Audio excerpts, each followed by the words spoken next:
All right, boys and germs, welcome to the Daily Crack today. Let's get into it. I know by the title there'll be a few going, what the fuck does this Irish prick know about fucking training on your period or anything about female stuff? Well, I know a bit.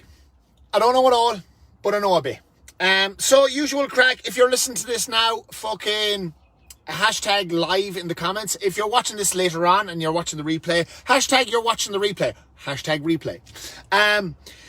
So, listen, this is an important thing that is not, I suppose, talked about enough. And I just listened to another podcast on it about it today.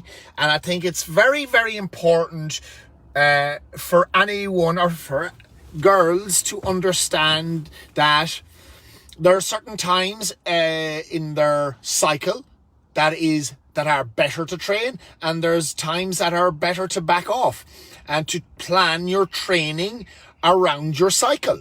It seems simple, but it's something I suppose that isn't fucking probably understood as well. For boys, it's super easy. We just rock up at the gym and train, and we take a deload when we need a deload because we've, maybe fucking trained for too many weeks in a row without stopping. But for us, it's simple. Just rock up, do your program, fuck off, and recover when you need to. But for girls, there is that side of things, turning up to the gym and training. But when it comes to strength training or anything like that, it's also important to know where you are in your cycle, because there'll be certain points during your cycle where you will be able to perform better. And there'll be other points during your cycle where you simply won't.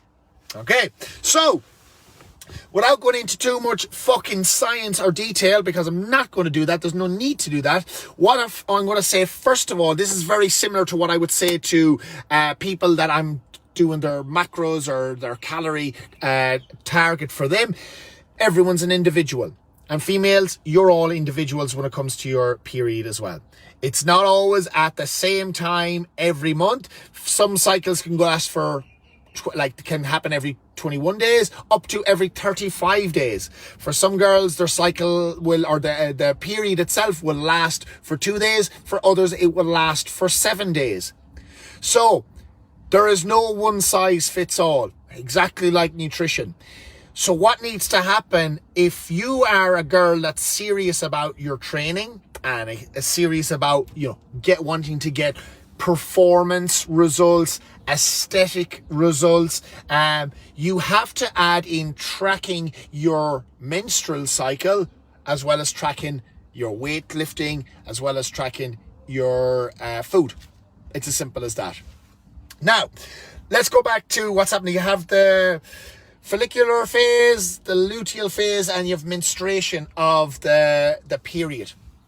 Now, normally during the follicular phase is when most females will perform the best, and this is that first 10 days.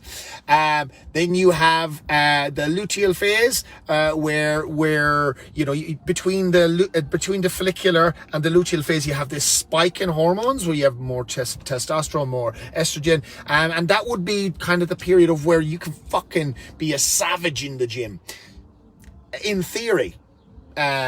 Then you have, obviously, menstruation, when the period's happening. For some women, this is the best time for you to do a deload, or just fucking not weight lift, not do high intensity work, maybe do yoga, maybe do Pilates, because for some women, their menstrual phase or menstruation phase can be intense. But there's always the anomaly. There's always that 1 or 2 or 3 chicks out of the gym that during that phase, that's when they fucking kill it at the gym. So that's what I mean by this is a completely individual thing. And it's something that happens to you on a monthly basis. So it's worth tracking. It's worth getting on top of, just with your, there's Matt. Hey, Matt. It's something to do, if you're tracking anything, just all you have to do at the top of your training diary, or however you're tracking your stuff, like on a particular day, how you're feeling. And then, on the days when you're feeling a little bit not top of the pops, do you know what? Sometimes tracking how you're feeling can be a good indicator of where you are on your cycle, because some girls can come into the gym and they're like, I've been training to this point, it's a test day, but why the fuck do I feel so shit? Why the fuck? I've done all the work. Maybe it's because a couple of reasons. Maybe you didn't sleep well enough the night before. Maybe you haven't consumed enough calories. Maybe it's where you are on your cycle. So start adding that tracking into your programming, and plan your programming once you get more knowledge. If you were to do 2 to 3, 4 months of tracking how you feel in the gym and what part of the month you're at, you'll soon start to really understand how you can perform, and when is a good time for you to peak, and when is a good time for you to take a deload. Now, I also want to talk to women when they hit their period and, they get cravings. I've said this in other videos before. When you get a fucking mad craving for eating something that you feel you shouldn't, fucking eat it. Fucking eat it. If you feel like having chocolate, fucking have the chocolate. You normally burn more calories during fucking ovulation, or during during the period, like having the period phase of your menstrual cycle. So fucking, if you have a mad craving, don't restrict that. Giving into that craving will give you that boost of serotonin that, sometimes you get a drop in when you're going through your period. So anything that you can do to boost your serotonin or dopamine during that time will be beneficial. Understand that having a few days of where you're eating the foods that you like is not going to derail you. You've been doing the work well the rest of the month, so fucking enjoy, even though it may not be the most enjoyable experience of that part of the month. So don't fucking remove all the enjoyable things. Fucking give yourself the foods that you want. For females, post menopause, or 45 plus onwards, there's a complete drop in all hormones at that level, and it's important that you understand that. So sometimes training can be a lot harder. Therefore, making sure you still dedicate yourself to strength training is hugely important. Building muscle and strength training for females over the age of 45 is essential. Okay, getting out on the road, just doing shitloads of cardio, you're going to be soft and squishy. Those are the words that are always used. Why can't I tone up? Doing high reps, low weight shit is not going to tone you up. You need to be doing high weight, low rep shit to build that strength, to stimulate the hormone production. Listen, and fellas, if you want to boost your testosterone, you got to squat. You got to train heavy. And what happens during a heavy squat session for guys, they get a depletion or a stress response to their testosterone level where it diminishes. But because there's that dip down, then once a day or two after, 24 hours, 48 hours after, there's a big spike. Similar in females. So it's moving on in your age, it's more important to be doing strength bodybuilding work. You can still do your cardio sessions, you can still do your HIIT stuff, but if you're not doing heavy strength work 2 or 3 times a week with bodybuilding accessory work, you're missing out on a huge component of hormone stimulation, if you want. The fountain of everlasting youth. It's what guys need to be doing. It's also what girls need to be doing. Moving to more cardio sports and endurance sports and solely is not going to be optimal. You need to be getting your strength work in there. Hugely important. And also look at hormone replacement therapy.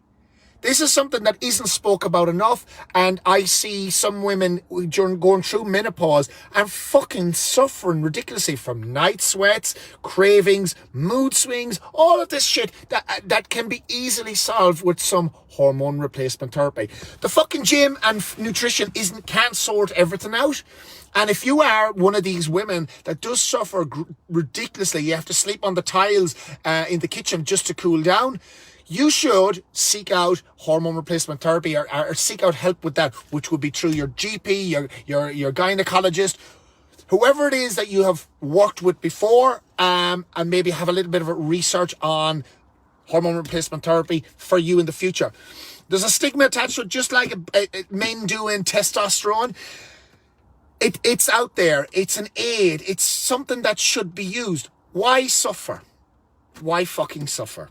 And I'm sure there's plenty of women on this that will listen to this that either have heard about this treatment before but are afraid or ashamed of using it. But there's also women out here are listening to this that have used it and have had great results. I personally know a lot of women that have used hormone replacement therapy and had fantastic results. They feel good. Their hormones are back in balance. They look younger because it's the hormones that your body requires. What's the problem staying on that for fucking X number of years moving forward? If your quality of life improves, who gives a shit?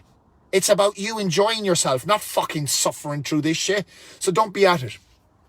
So to wrap it all up, if this video or this live was helpful, share it. Because I know there's people out there that needs to hear it. This information I'm sprouting now isn't new. It's out there. People are starting to talk about it. There's a person I follow on Instagram that talks about this a lot. Sherelle Grant. If you follow her, she's a fucking fantastic coach for females to be following. She's very body positive. She's not afraid to talk about bodybuilding and muscle development for females. If you're not following her, you should follow her. And she does a podcast called Level Up, and this is where they talk about this stuff. So girls out there, track where you are with your training on your menstrual cycle. Know that if you're tracking your food and you're tracking your training, that tracking your menstrual cycle is also super important. Ladies moving on your years that you've hit your menopause and now you're moving past it, you got to strength train, you got to eat well, you got to do all the things that's going to help balance all this stuff out and keep your hormones in check. But look into hormone replacement therapy. Why not? It's something that's going to improve your quality of life. It's something worth looking after.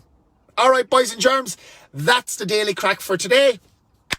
I'll chat you later. Giddy up.